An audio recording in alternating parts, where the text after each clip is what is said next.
आज इस लेख में हम कर्मों का फल अवश्य ही भुगतना पड़ता है, क्योंकि इंसान ही अच्छे और बुरे कर्म करता है, पशु नहीं।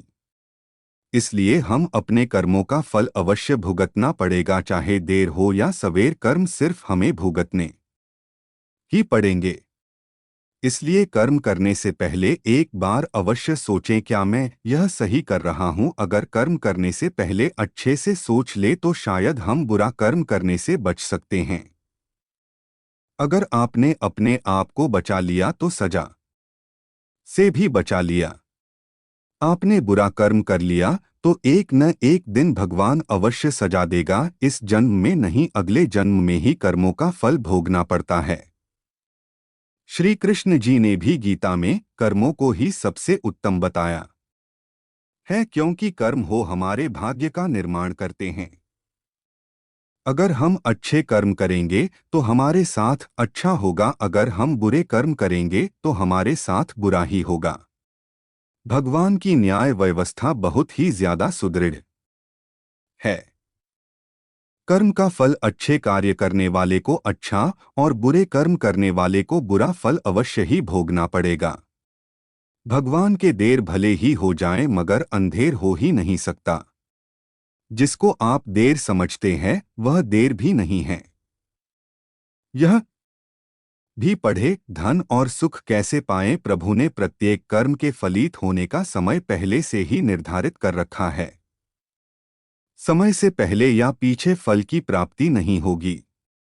प्रभु की प्रत्येक रचना, प्रत्येक नियम इतना ज्यादा गहरा है कि हरेक प्राणी उसको समझ या जान नहीं सकता। आज जो कर्म हम कर रहे हैं, परिपक्व होकर उनसे ही हमारे भाग्य की रचना होती है। हमारे भाग्य के निर्माता हम खुद ही है और प्रत्येक मनुष्य को उसके भाग्य के अनुसार उसे फल या कुफल अवश्य भोगना पड़ेगा ही। इस समय हम जो दुख भुगत रहे हैं, यह हमारे ही पिछले जन्मों का या इसी जन्म के हमारे किए गए पुण्यों या बुरे कर्मों का, पापों का फल है। प्रभु को दोष नहीं देना चाहिए। भगवान का एक विधान यह है कि हमारे कर्म, विचार और भावना को अनुसार ही हमें सुख या दुख की प्राप्ति होगी, और वह सुख या दुख हमें खुद को ही भोगना पड़ेगा। मनुष्य के कब किए हुए पाप का फल कब मिलेगा, इसका कुछ पता नहीं। भगवान का विधान विचित्र है। जब तक पुराने पुण्य प्रबल रहते हैं, उग्र पाप का फल भी तत्काल नहीं मिलता। जब पुराने पुण्य खत्म होते हैं, तब पाप की बारी आती है। पाप का भोगना पड़ता है। इस जन्म में भोगना पड़े या जन्मांतर में, इस लोक में जो दंड भोग लिया जाता है उसके थोड़े में ही शुभबुद्धि हो जाती है, नहीं तो परलोक में बड़ा भयंकर दंड भोगना पड़ता है। मगर सत्संग दंड को कम करा सकता है या फिर कुछ प्रसाद के रूप में भी दे सकता है। अपने दुखों को हंसा हंसन झेलो या रोकर झेलो, यह हमारे कर्मों का फल तो हमें अवश्य अवश्य ही पड़ेगा। फिर रोकर क्यों झेले, रोने से कष्ट दुगना हो जाता है और हंसते हंसते रहने से आधा हो जाता है। जिस दिन पाप कर्म हो जाए तो अगले दिन उपवास रखो, यह एक उत्तम, यह कर्मभूमि है। कर्म तो करना पड़ेगा, कर्म नहीं करोगे तो पाप चढ़ेगा। जैसा कार्य कर्म होगा वैसा ही फल भी भोगना पड़ेगा। फिर दुष्कर्म क्यों करे, प्रत्येक कर्म प्रभु को याद करके करेंगे तभी अच्छे फल ही भोगेंगे। धन दौलत सुयश खुशियां सफलताएं सुखी परिवार रोना हमारे कर्मों का फल है, और पीड़ा दुख बीमारियों आफत दुखी परिवार रोना हमारे ही बुरे कर्मों का फल है। भूतकाल में हमने जो किया था उसका फल हमें अब मिल रहा है। भूतकाल में हम जो भोग चुके हैं या हो सकता है इस जन्म में भोगेंगे। श्री कृष्ण ने समझाया कि भीष्म पितामह सुख दुख से जय पराजय से परे हैं। वो जानते हैं कि जो होने वाला था यही हुआ। भीष्म ने श्री कृष्ण से कहा, भगवान मैंने ध्यान करके अपने 73वें जन्म तक देखा, मैंने तो कोई कुकर्म नहीं किया, फिर मुझे बाणों की शया पर क्यों सोना पड़ा? श्री कृष्ण मुस्कुराकर बोले, हे संयम मूर्ति भीष्म, 73वें जन्म के पहले 74वें जन्म तक जब आपको पता चलता कि जब आप किशोर थे तब वन में घूमने गए, वहां पत्ते पर बैठी टिड्डी के शरीर में आपने कांटा चुभोया था, उस कर्म का फल घूमते घूमते अब मिल रहा है। कर्म का फल 6 साल में दुगुना, 12 साल में 4 गुना, 18 साल में 8 गुना, 24 साल में 16 गुना इस प्रकार मिलता है। इसलिए जब आप कर्ता होकर कर्म कर रहे हैं तो सोचे लें कि इसका क्या फल होगा। धृतराष्ट्र ने भी श्री कृष्ण से अपने कर्मों का हिसाब किताब पूछा। मैंने ऐसा क्या कर्म किया कि मुझे अपने सी बेटों की मृत्यु का शोक मिला? मैंने अपने 100 जन्मों तक पीछे देखा है कृष्ण, लेकिन ऐसा कोई कर्म मैंने नहीं किया।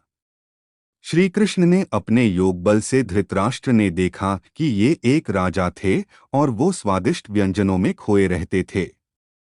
बिना विचार किए जो सामने आ जाता खा लेते, इनाम भी दिया। एक दिन रसोइये ने हसन के 100 बच्चों का मांस बनाकर एक एक करके राजा को खिला दिया।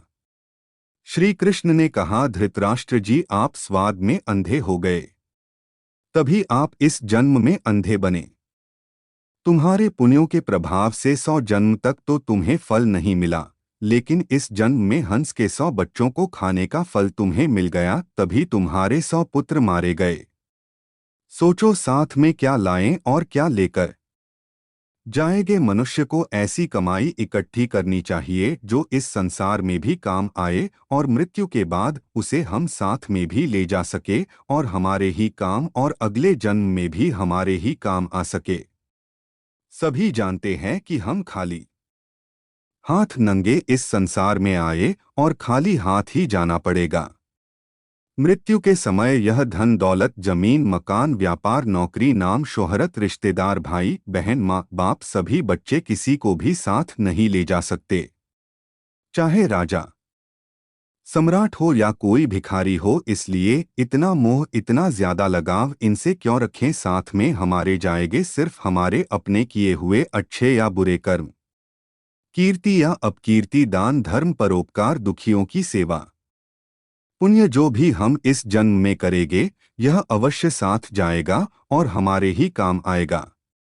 हमें प्रत्येक दिन जब भी हमारा मन शांत हो, आंखें बंद करके 2-4 मिनट यह सोचना अवश्य चाहिए कि हम इतनी बड़ी अशांति को डोट क्यों अपने साथ क्यों बांधे हुए हैं। यह भाग दौड़, तनाव, ताना बाना, मकड़ी के जैसा जाला बुनकर खुद उसमें उलझे हुए क्यों है? और किसके लिए? जो हमें बुरा लगता है यह दूसरे को कभी मत दो, जैसे कि कड़वी बात, गाली गुस्सा, बेइज्जती, असम्मान, अपमान, गला सड़ा या खोट वाला खाने का पीने का सामान इत्यादि। जो चीजें हमें अच्छी लगती है वह दूसरों को, जरूरतमंद को बिना मांगे भी दो, जैसे कि आम, लक्ष्मी, मीठी बातें, सद्व्यवहार, सम्मान, खाने पीने के अच्छे अच्छे बढ़िया सामान दोनों हाथों से बांटो, लूटा दो, परोपकार करो, दान धर्म करो। संतों ने कहा भी है, जो कुछ तुम समेटते हो यह तो सपना है, जो लुटा रहे हो यो केवल अपना है। इसलिए जितना लुटाओगे वो ही तुम्हारे साथ जाएगा, तुम्हारे काम आएगा। सिर्फ तुम्हारे ही याद रखो कि संसार की किसी भी वस्तु से मनुष्य का स्थायी संबंध नहीं है। यह शरीर, मकान, रुपए, पैसे, जमीन जायदाद, स्त्री पुत्र, परिवार, बांधे, मित्र, दोस्त, कोई भी साथ रहने वाला नहीं है। एक दिन इन सब वस्तुओं को ज्यों का त्यों छोड़कर यहां से चल देना है। जब जाएंगे तब साथ में कुछ भी ले नहीं जाएंगे, सिर्फ भगवान साथ छूटने वाला नहीं है।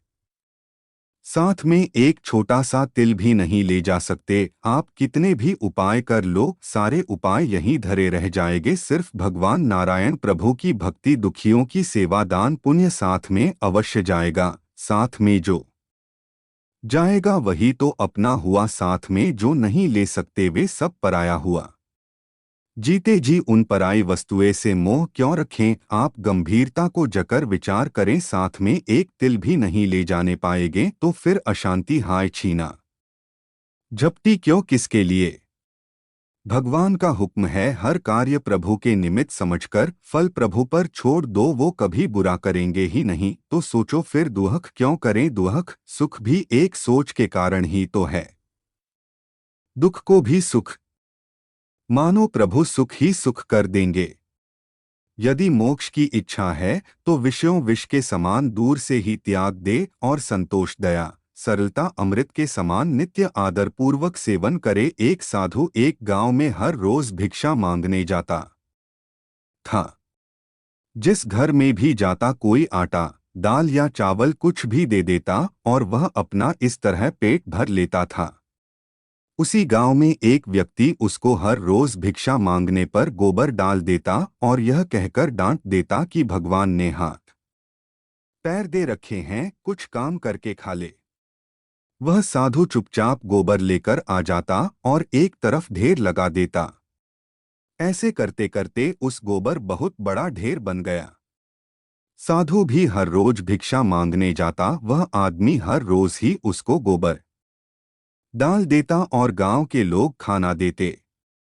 ऐसे करते करते दोनों का समय बीत गया और जब दोनों अपनी जीवन यात्रा पूरी कर भगवान के घर पहुंचे तो गोबर डालने वाले इंसान को खाने में भगवान के घर गोबर मिला। तो उसने कहा, भगवान से कहा, हे प्रभु मैं गोबर कैसे खा सकता हूँ? भगवान ने कहा कि जब साधु तेरे घर भिक्षा मांगने जाता था, जिसका कोई और भिक्षा मांगने के सिवाय कोई चारा नहीं था, तो आप उसको भिक्षा में गोबर देते थे। वही गोबर का ढेर अब इतना बड़ा हो गया कि आपके खाने के हिस्से में अब गोबर भी आएगा।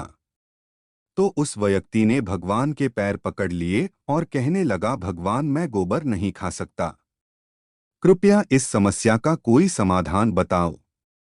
भगवान ने कहा, कर्मों का फल अवश्य ही भोगना पड़ता है।